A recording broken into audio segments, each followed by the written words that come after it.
हे देवी, माघ माध्यम के 26वें अध्याय का पठन मैं शुरू कर रहा हूँ। विष्णु भक्त देवदत्तु के मुख से तीर्थराज प्रयाग का दिव्य चमत्कारी पुण्य प्रभाव तथा केरल देशवासी ब्राह्मण वसु की मुक्ति के संबंध में सुनकर पिशाच ने प्रश्न किया, हे महात्मने, केरल देशवासी उस ब्राह्मण को किस प्रकार तथा किस युक्ति से मुक्ति प्राप्त हुई थी, यह प्रकरण मैं आपसे विस्तार पूर्वक सुनना चाहता हूँ। कृपा कर इससे विस्तार पूर्वक सुनाने का कष्ट कीजिए। पिशाच के प्रश्न को सुनकर महात्मा देवदत्त ने कहा, हे पिशाच, प्राचीन काल में केरल प्रांत में वसु नाम का एक विद्वान ब्राह्मण निवास करता था।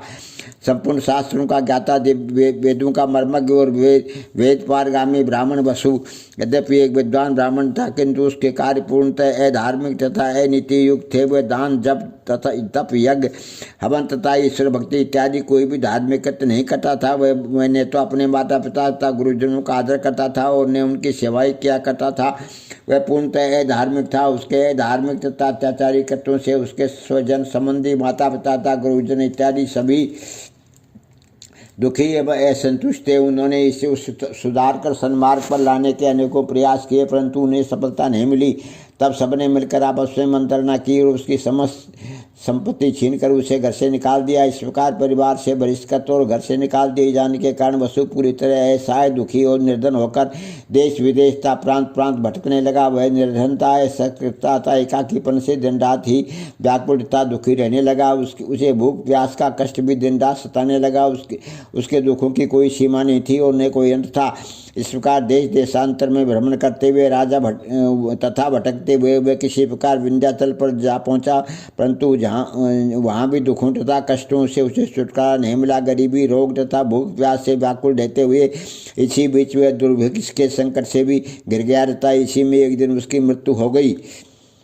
कोई नाते रिश्तेदारों, धन आदि पास न होने के कारण उसका अंतिम संस्कार भी धार्मिक विधि से संपन्न नहीं हो सका था। इस प्रकार ब्राह्मण वसु की मृतात्मा को सदगति नहीं मिल सकी। अंतिम संस्कार की क्रिया तो हुई ही नहीं, उसके कर्म फल भी दूषित थे। इन सब का परिणाम ये हुआ कि उसे प्रेत योनि को ग्रहण करना पड़ा। तब ब्राह्मण वसु की मृतात्मा प्रेत योनि को प्राप्त कर वहीं विंध्य पर्वत पर रहने लगी। वहाँ पर वह प्रेत योगिनीधारी ब्राह्मण वसु शीत, ब्रह्म, ग्रीष्म, क्षुधा, त्रसा तथा पीड़ा से बड़ा व्याकुल व्यथित रहने लगा। वह सदैव ही दुखी होकर लंबी लंबी सांसें लेता हुआ जहाँ जहाँ हाय हाय करता हुआ भटकता रहता था। वह दिन रात ही व्याकुल तथा पीड़ित रहता था। उसे रंच मात्र भी सुख शांति नहीं थी।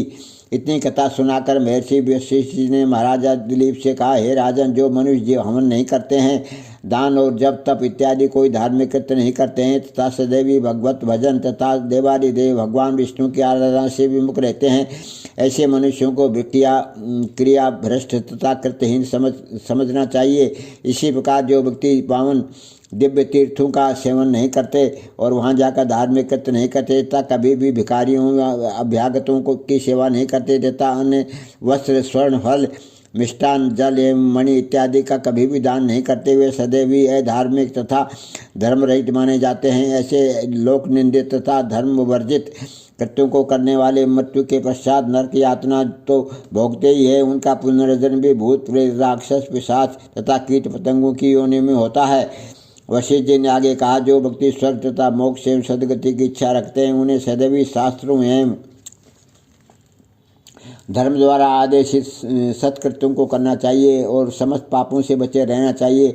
उन्हें दान, यज्ञ, जप, तप और पूजा पाठ करनी चाहिए। सद्ग्रहणों को, तीर्थ यात्रा, हरि कीर्तन और अतिथि सेवा करते हुए सदैव पाप कर्मों से बचते हुए शुभ कर्मों में लगे रहना चाहिए। कोई भी मनुष्य अपने किए हुए कर्मों के फल से बच नहीं सकता, उसे अपने किए हुए कर्मों का फल भोगना ही पड़ता है। धर्म के मर्म की चर्चा करते हुए महर्षि वशिष्ठ जी ने आगे कहा, ब्राह्मण, क्षत्रिय, वैश्य, शूद्र इन चारों वर्णों वाले मनुष्य को सदैव धार्मिक कृत्यों में लगे रहना चाहिए। समस्त प्रकार के अशुभ कर्मों से बचे रहकर पूर्ण धार्मिक तथा पाप रहित जीवन व्यतीत करना चाहिए। इससे उनका ये लोक तथा परलोक दोनों ही समर्थ हैं और वे दुखों से मुक्त रहकर धन, वैभव, आरोग्य तथा सुख शांति को प्राप्त करते हैं। धर्मयुक्त जीवन व्यतीत करने में ही समस्त प्राणियों का कल्याण है। महर्षि वशिष्ठ जी ने आगे राजा दिलीप से कहा, हे राजन, अब मैं तुम्हें केरल देश के उस प्रेत कायाधारी ब्राह्मण वसु की मुक्ति की कथा सुनाता हूँ। एक दिन एक धर्मात्मा पुरुष प्रयागराज में स्नान करके अपने घर लौट रहा था। उसके साथ त्रिवेणी जल की 2 बोतलें भी थी। जिन्हें वह अपने साथ ले जा रहा था। वह भगवत भक्ति में मग्न होकर भगवान का कीर्तन करता हुआ चला जा रहा था। उसी समय वसु के प्रेत ने उसका मार्ग रोक लिया। वसु के प्रेत ने उससे कहा, हे ब्राह्मण, तुम्हारे पास जो जल की बोतलें हैं, मैं उनका जल पीना चाहता हूँ। इस समय यदि तुमने मुझे जल नहीं पिलाया तो प्यास से व्याकुल होकर मेरा प्राणांत हो जाएगा।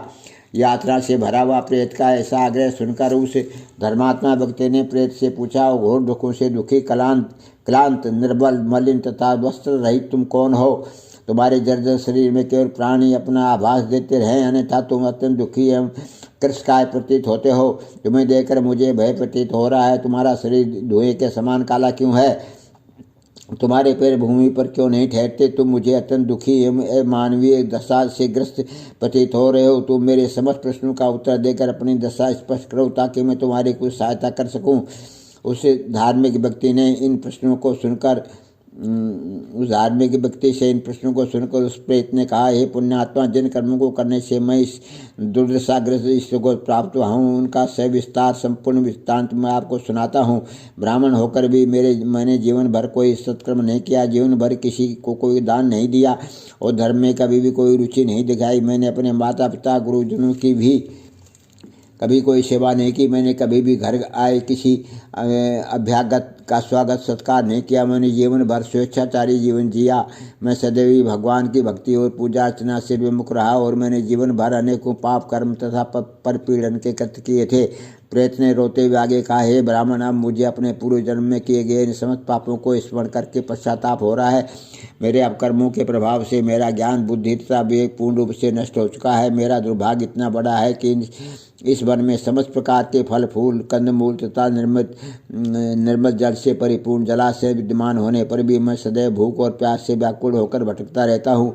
मेरे पाप कर्मों से मेरा दुर्भाग्य इतना प्रबल है कि मैं न तो लताओं और वृक्षों के फल तोड़कर खा सकता हूँ, न कंदमूल फल खा सकता हूँ और न ही पेट भरकर जल भी पी सकता हूँ। अपने पूर्व जन्म के पाप कर्मों के कारण ही मुझे प्रेतयोनि प्राप्त हुई है। मैं सदैव भी क्षुधा, तृषा तथा पीड़ा से व्याकुल रहा करता हूँ। यह भयंकर दुखदायी प्रेतयोनि में वायु ही मेरे जीवन का एकमात्र आधार है।